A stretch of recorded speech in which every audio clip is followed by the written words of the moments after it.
Hey everyone, welcome back to the channel. Today's story is one that sounds almost unbelievable, but sometimes the most ordinary people are hiding the most extraordinary minds. This is the story of a quiet, single dad, janitor, a man most people in a huge company barely noticed, until one morning when he solved a $100 million problem in seconds. Every morning before the sun rose over the glass towers of the city, Daniel Parker was already awake. His small apartment was quiet except for the soft sound of a kettle boiling. He moved carefully so he wouldn't wake his 8-year-old daughter Lily, who was sleeping on the couch that doubled as her bed. Life hadn't been easy for them since Lily's mother passed away 3 years earlier. Since then, Daniel had been everything: father, mother, cook, teacher, and best friend. Daniel worked as a janitor in one of the biggest tech companies in the city, a company worth billions of dollars. To everyone else in the building, he was simply the janitor, the man who emptied trash cans, mopped the shiny marble floors, and quietly disappeared before important meetings began. What no one knew was that Daniel had once been a brilliant engineering student. Years ago, he had dreams of building technology that could change the world. Life, however, had other plans. When his wife became sick, Daniel dropped out of university to care for her and work whatever jobs he could find. By the time the hospital bills were gone, so were his opportunities. Still, Daniel never stopped learning. Every night after Lily went to sleep, he would open his old laptop and study coding, engineering forums, and technology articles. He watched lectures online and practiced solving complex problems just for fun. It was the only way he could keep a small piece of his old dream alive. That particular Monday morning started like any other. Daniel packed Lily's lunch, tied her shoes, and walked her to the school bus stop. "Are you fixing the big building again today, Dad?" Lily asked with a smile. Daniel chuckled. "Someone has to keep it clean." Lily looked up at him with the pure confidence only a child can have. "One day they'll see how smart you are." Daniel smiled but didn't respond. He had heard those kinds of hopeful words before, but the world rarely noticed people pushing cleaning carts. When he arrived at work, however, something felt different. People were rushing through the hallways. Employees were whispering. Phones were ringing non-stop. The atmosphere inside the company was tense, like something big had gone terribly wrong. Daniel pushed his cart toward the executive floor, where he usually started his morning cleaning. As soon as the elevator doors opened, he heard raised voices coming from the large conference room. Inside the room were some of the most powerful people in the company: engineers, executives, investors. On video calls, and at the center of it all, stood the CEO, Victoria Hale. Victoria was known across the industry as a brilliant but extremely demanding leader. She had built the company into a giant worth billions, and people both admired and feared her. Right now she looked furious. "How is this possible?" she snapped. One of the engineers spoke nervously. "The system crashed during the overnight update. Our main platform is locked. If we don't fix it within hours, we could lose major clients." Another added quietly, "The estimated damage could reach $100 million. Maybe more." The room went silent. A $100 million problem. Daniel had paused outside the door while wiping the glass wall. He wasn't trying to listen, but the conversation was impossible to ignore. On the large screen inside the conference room, he could see lines of code and system errors flashing again and again. Something about it caught his attention. Immediately, Daniel frowned slightly. He had seen an error like that before. Years ago, while studying a similar system architecture. Inside the room, the engineers kept arguing. "We need to rebuild the entire system. That could take 2 days. Clients will leave before then." Victoria slammed a folder on the table. "Someone fix this now." Daniel hesitated. He knew it wasn't his place.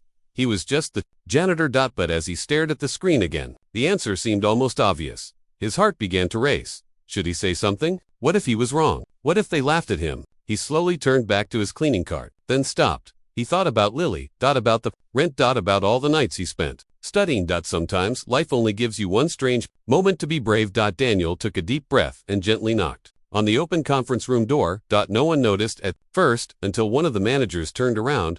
"We're in the middle of something." A few people looked annoyed. Daniel almost backed away, but Victoria looked directly at him. "What is it?" Daniel swallowed nervously. "I think I know what's causing the error." For a second, the room was completely silent.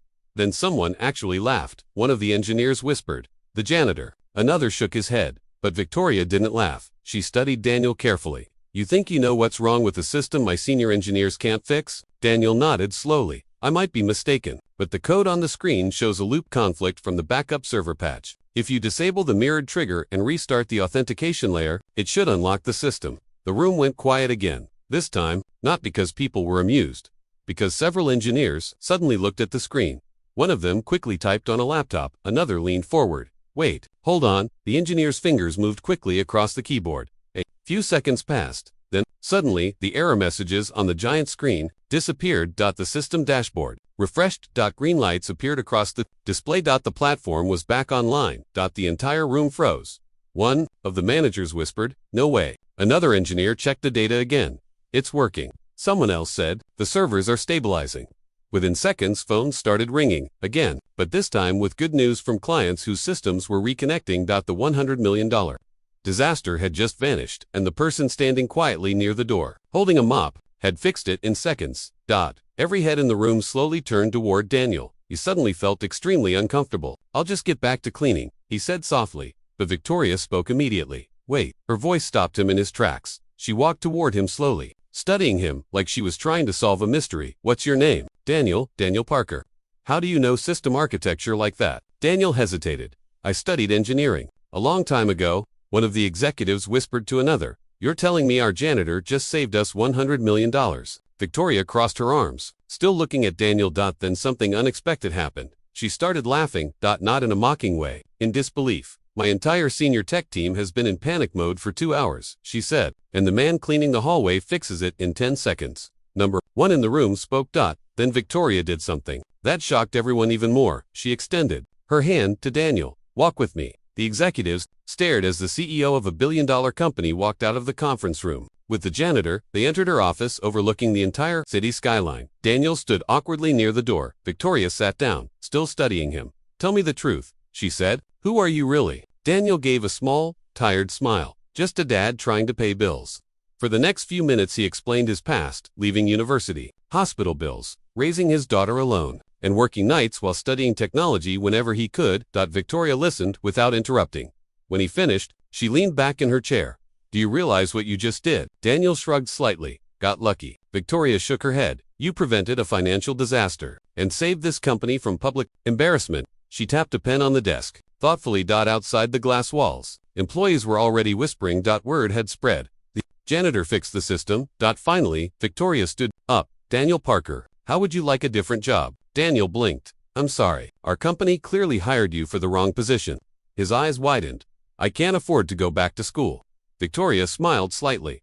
"Good, because I'm not sending you to school." She paused. "I'm hiring you." Daniel stared in shock. "As what?" Victoria opened the office door and called for the executives outside. Within moments, several managers entered the room. Victoria spoke clearly, effective immediately. "Daniel Parker is joining our engineering department." The room erupted with confusion. One manager whispered, "He's a janitor." Victoria responded instantly, "Not anymore." Then she added something that stunned everyone, "And he'll be working directly with me." The silence in the room was almost unbelievable. Daniel looked like he might faint. I don't even own a suit," he said quietly. Victoria smirked. "We'll fix that." Over the next few days, the story spread. Across the entire company, employees who had walked past Daniel for years without noticing him were suddenly introducing themselves. Engineers who once ignored the quiet janitor now asked for his opinion during meetings. But the biggest moment came a week later. Victoria called an all-hands meeting in the company auditorium. Hundreds of employees filled the room. On the giant screen appeared the headline of what almost happened: the $100 million system crash. Then Victoria walked on stage. "Most companies would never admit something like this," she began, "but today, we're going to talk about it." She explained the crisis, the panic, the potential loss. Then she paused, and the person who solved it, people began whispering. Daniel sat nervously in the front row. Victoria smiled. "Daniel, would you come up here?" The entire room turned to look at him. Slowly, awkwardly, he walked to the stage. Victoria handed him the microphone. "Everyone," she said, "meet the man who reminded this company that talent doesn't always sit in the corner office." The room erupted into applause. Some people even stood up. Daniel looked overwhelmed. He had spent years feeling invisible. And now hundreds of people were cheering for him. Victoria leaned toward the microphone one more time. "Just so we're clear," she added, smiling, "he's no longer our janitor." Another wave of applause filled the room. Later that evening, Daniel returned home, carrying something he had never carried before. Hope. Lily ran to the door. "Dad, you're late." Daniel knelt and hugged her. "Guess what?" he said. "What?" "Your dad got a new job." Lily's eyes lit up. Double quotes. "Did they finally notice how smart you are?" Daniel smiled. They finally did. And sometimes all it takes is one moment, one chance, for the world to finally see what was there all along.